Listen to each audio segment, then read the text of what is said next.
during our watch. We have to do everything within our ability that is legislated. We have to try our level best as Muslim parents, whether you're married or not married, youngsters.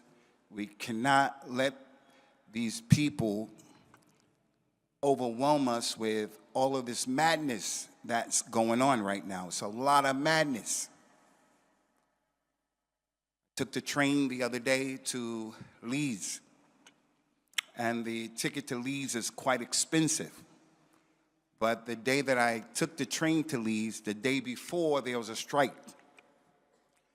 So there was a lot of people who were trying to take the train the next day. You should not get on the train without a ticket. But because there were so many people, I just went through the turnstile and I went to the platform and I got on the train to Edinburgh. It's a long trip. And I didn't have a ticket. When I arrived at the other side, there were so many people on the train, they didn't come to check the tickets. When I arrived at the other side in Leeds, I had to get through the turnstile, and it was locked. When I walked up to the thing, the guy that was working there, he had funny color hair. I could see from his harakat where he was coming from. Even Stevie Wonder could see it. So he said to me, "Where's your ticket?"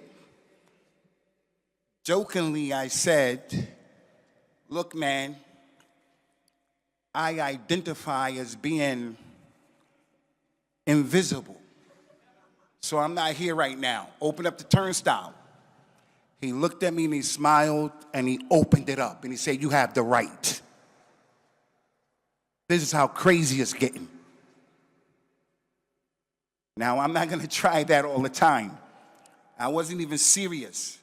But he understood where I was coming from, and he found some level of, understanding me. And he opened the thing up for me.